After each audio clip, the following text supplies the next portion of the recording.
Hello friends, હું છું નિમિષા સોની. સ્વાગત છે તમારી મારી યુટ્યુબ ચેનલ પર. જો તમે ન્યૂ હો તો મારી ચેનલ લાઈક, શેર, સબસ્ક્રાઇબ ચોક્કસ કરજો. બાજુમાં રહેલું બેલ આઇકન પ્રેસ કરજો, જેનાથી મારી અવનવી વાનગીઓ તમારા સુધી પહોંચતી રહે.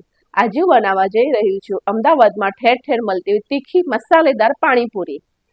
પાણીપુરી બનાવવા માટે મેં 2 વાટકી જેવા ચણા આશરે 2 થી 5 કલાક પહેલા પલાળી નાખ્યા હતા. સાથે 500 બટેકા લીધા છે. કુકરમાં ટ્રાન્સફર કરી લો. બટેકા પણ સાથે એડ કરી દઈશું આપણે.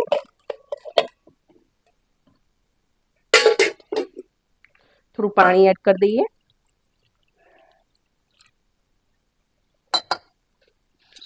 થોડું મીઠું બી એડ કરી દઈશ. આશરે 5 થી 6 સીટીમાં કુકર ખોલીશું. બટેકા મેં 10 મિનિટ પહેલા નીકાળી નાખ્યા હતા. ચણાની અંદર થોડી કચાશ હોવાથી કુકર મૂક્યું હતું. હવે ફરીથી આપણે ચેક કરી લઈએ કે ચણા બફાયા છે કે નથી.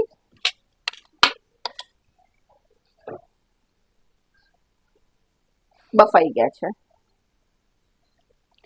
ચણા ઠંડા થાય ત્યાં સુધી આપણે પાણીપુરીનું તીખું પાણી બનાવી લઈએ.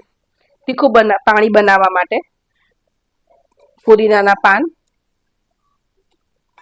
કોથમીર,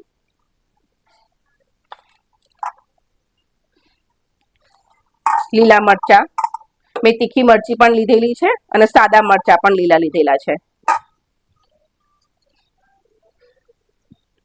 પાણીપુરી મસાલો 1 ચમચી, સંચર પાવડર 1 ચમચી, સ્વાદ અનુસાર મીઠું,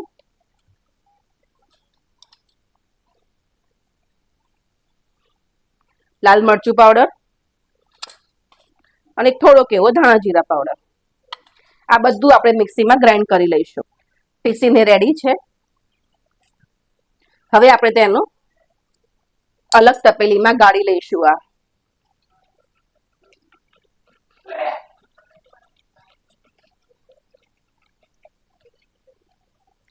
હું આનું પાણી નીચોવીને લઈ લઈશ, પણ આપણે આજે કૂચો છે ને, આના અંદરનો આનો પણ આપણે ઉપયોગ કરીશું ચણાના મસાલાની અંદર. થોડું બીજું પણ પાણી એડ કરી દઈએ.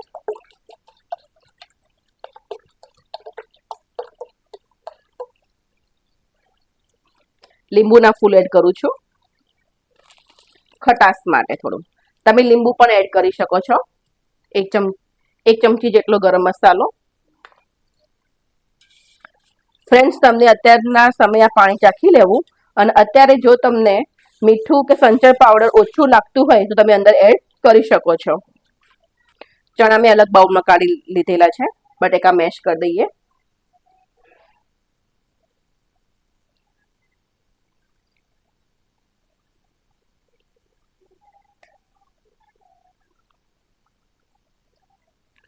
થોડોક એવો જે ફુદીનાના પાનને ક્રશ કરી દીધો એ માવો લઉં છું હું. સ્વાદ અનુસાર ફરીથી આના અંદર આપણે થોડુંક એવું મીઠું એડ કરીશું. બાફતી વખતે પણ મીઠું એડ કર્યું હતું. થોડું એવું ફરી સંચર પાવડર એડ કરીશું,